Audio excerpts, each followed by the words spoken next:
In a small village in West Africa called Ilode, there lived a loving couple named Ajoke and Akoni. Ajoke and Akoni met each other in the village markets where they exchanged pleasantries. Ajoke and Akoni grew fond of each other and they got married. Blessed with 5 beautiful daughters, the family was happy, but there was one thing that made their lives difficult. They had no son. In their village, having a son was considered very important. They believed that only sons could carry on the family name and take care of their parents in old age. They believed that a woman's place is in the kitchen. Because of this belief, Ajoke faced a lot of pressure from her husband's family, especially from her mother-in-law and her sister-in-law, Amokwe.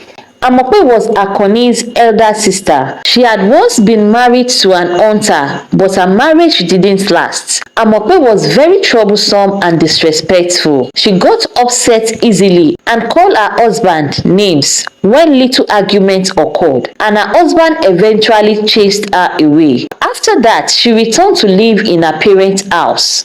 From that moment on, Amokwe became a constant source of trouble for Ajoke. She was always looking for ways to make Ajoke's life miserable because Ajoke has not given birth to a son. Ajoke's mother-in-law supported Amokwe in her mistreatment of Ajoke. Both women made it clear that they believed Ajoke was worthless because she had only daughters. In our culture, any woman that has not given birth to a son is worthless. In fact, your leg is shaking. You are not fully our own yet if you have not given birth to a son. You see these your girls, they would end up in the kitchen. So who should uphold the family name? They would say to her. Ajoke was under immense pressure and felt very lonely because her husband, Akoni, didn't have the courage to stand up to his family. Akoni loved Ajoke, but he was too afraid to confront his mother and sister in defense of his wife. Every day, Amokwe reminded Ajoke that she had not given birth to a son. She swore that she would make Ajoke lose her marriage if she didn't have a boy. It got to a point, Ajoke and her 5 daughters were thrown out of the main family house and given a small one-room apartment to live in. They were not allowed to cook in the family kitchen and were treated like outcasts. Ajoke's daughters were not even allowed to bear their father's name, as the family believed that having only daughters was useless. What is the essence of bearing a name you will drop later? They would say. Whenever Ajoke's children went outside to play, Amokwe would call them names and sometimes beat them. Amokwe hated Ajoke's daughters with passion and did not want to see them around the compound. These treatments made Ajoke's children live in fear, even in their own father's house. Akoni, despite providing for his family, never intervened. He turned a blind eye to the mistreatment, pretending not to know what was happening. He was afraid to choose his daughters over his family. Life was a living hell for Ajoke and her children. Things got worse when Amokwe started giving bad advice to her brother, Akoni. She constantly told him to leave Ajoke and marry a new wife who would give him sons. Amokwe even had a friend she wanted Akoni to marry. Akoni, despite his love for Ajoke, was under tremendous pressure from his sister and mother. He was caught between his love for his wife and the expectations of his family. One day, Amokwe accused Ajoke of stealing the money she kept in her room. You witch, you have added stealing to it. If you don't provide my money now, this house will not contain me and you. She called her names and cursed her children. Ajoke was heartbroken. I don't know anything about it. I'm not a thief and I will never be one. You are accusing me wrongly and please stop frustrating me. My only offense is giving birth to only girls. It's not my fault. Amokwe moved close to Ajoke and slapped her. How dare you talk back to me, you fool? Ajoke ran into a small house, crying, unable to defend herself. When Akoni came home and heard what Amokwe had done, he was overwhelmed with anger and frustration. In a fit of rage, he confronted his sister, Amokwe. The confrontation got intense and Amokwe slapped Akoni. In anger, he slapped her back. This act made his mother very angry, and she cursed Akoni, accusing him of being bewitched by his wife. "You are a cursed child. This your witch wife has bewitched you. You slap your elder sister. Abomination." Akoni was deeply troubled by the situation in his family. He didn't know how to handle the constant conflict and the pressure from his mother and sister.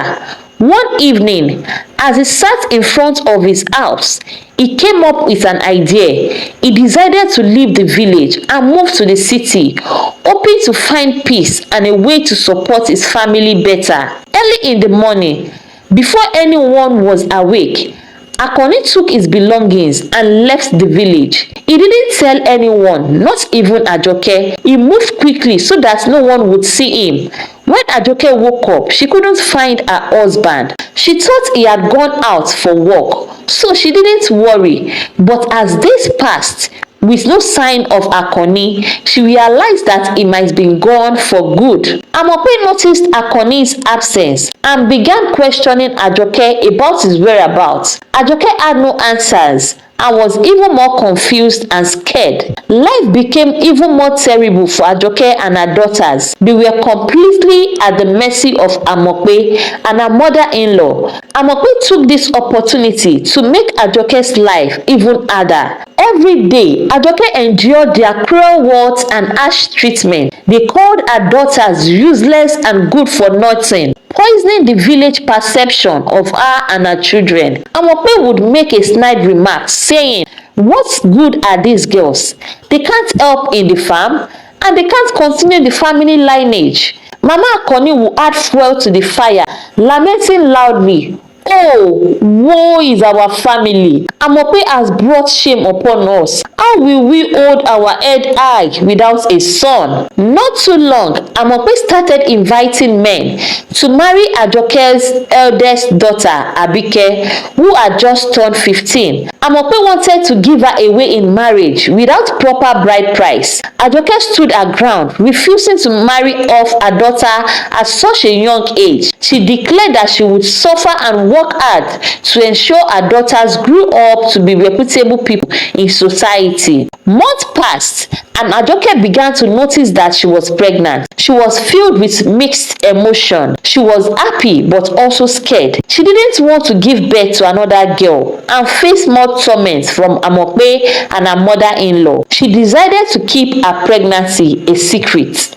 That same month, Akoni sent a man from the city to Ajoke with lots of food items and money. Ajoke was overjoyed to know that her husband was alive and had not forgotten about her and their children. She sent a letter back to Akoni through the man, expressing her love and gratitude, and also shared her pregnancy news with him. Amope, upon seeing what Akoni had sent, became very jealous and angry. She accused Ajoke of bewitching her brother to make him send things for his wife and children while neglecting his mother and sister. Akoni, now in the city, was excited to hear about Ajoke's pregnancy. He hoped it was a boy this time so that his wife could be free from his sister's and mother's torment. He prayed for a son. A month later, Akoni met a good friend who helped him to get a job opportunity abroad. He traveled to a western country and got a well-paying job. He started sending more money and gifts back home to Ajoke, making sure his family was well taken care of. Ajoke and her children's life began to improve. They had enough money for food and other needs. Ajoke saved money to start a business and her business began to thrive, and she could afford to send her children to school. The family became the envy of the villagers. Many women wished to be like Ajoke, who seemed to have everything despite her challenges. However, Amope's jealousy and anger continued to grow. She could not stand seeing Ajoke happy and prosperous. Amope decided to take drastic measures. She traveled to a distant village known for its dark magic. She went to a shrine and performed a spell to make Akoni hate his wife and stop sending money to her. Amope's hatred and jealousy blinded her to the consequences of her actions. From the day Amope performed the spell, things began to change. Akoni stopped sending money and gifts to Ajoke.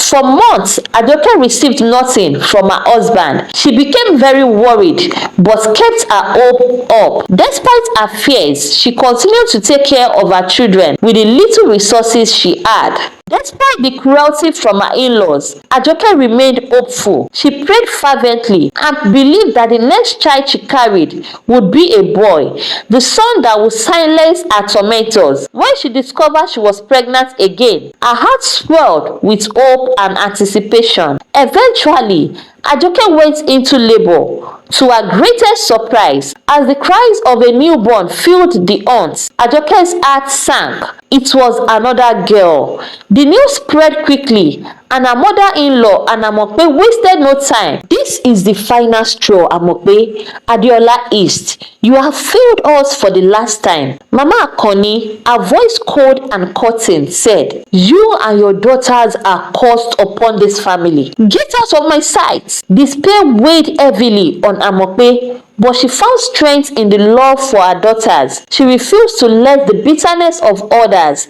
taint her soul. She gathered her children and left the family compound, seeking refuge in a small abandoned hut on the outskirts of the village. Amope and Mama Akoni distanced themselves from Ajoke but continued to enjoy the money and gifts sent by Akoni, which now only came to them. Back in the western country, Akoni remarried and forgot his family back home. He neglected Ajoke and his children, including the newborn. Ajoke was left to care for her 6 children alone. She struggled to provide for them, often borrowing money and food from neighbors and friends. She became known as a debtor, and many people gossiped about her. Despite these challenges, Ajoke remained strong and determined. She started a small business selling vegetables using the little money she had saved. Her business began to grow, and she was able to send her children to school. Over the years, Ajoke's children excelled in their studies. Her first daughter, Abike, became a surgeon and medical doctor at a reputable hospital. Abike married a successful businessman, bringing even more pride and joy to Ajoke. Ajoke's second daughter received a scholarship to study abroad, and the other children also pursued their dreams and achieved success. They built a beautiful house for their mother and opened the first and most expensive supermarket in the village. Ajoke's children made sure she lacked nothing and lived a life of comfort and pride. Years later, Akoni fell ill in the foreign country where he lived and passed away.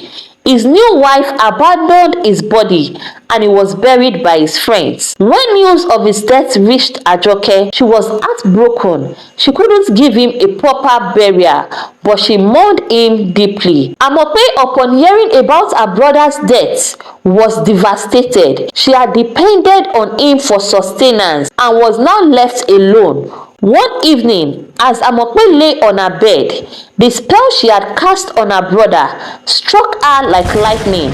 She died suddenly, and like her brother, she was buried and forgotten. Ajoke's mother-in-law, now old and frail, was left without support.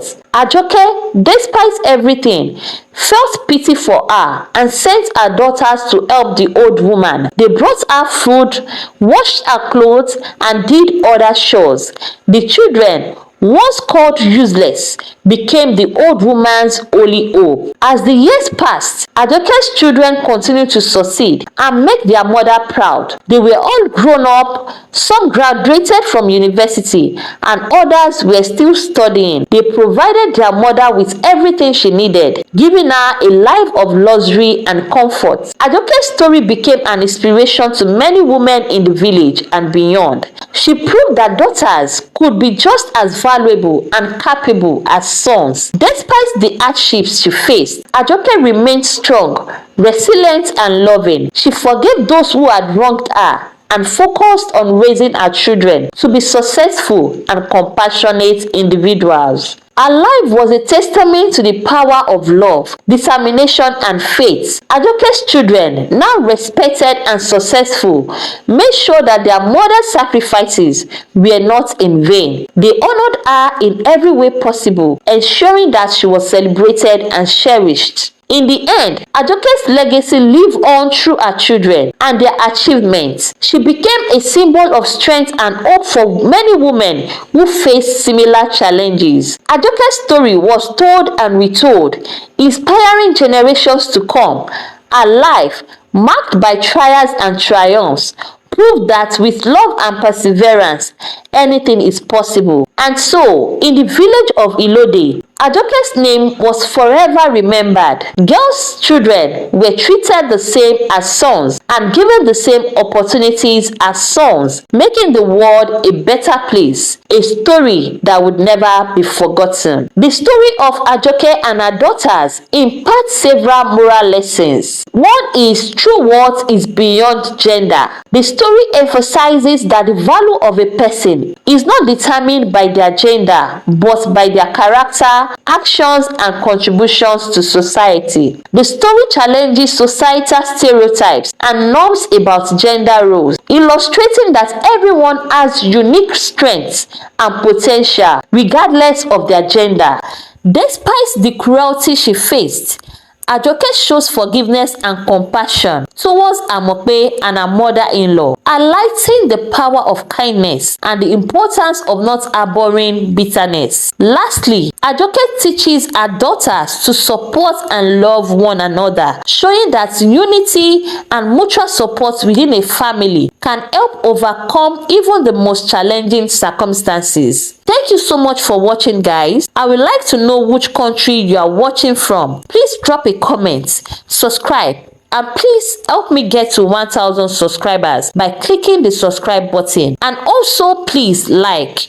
I will see you in another video. Bye for now and stay blessed.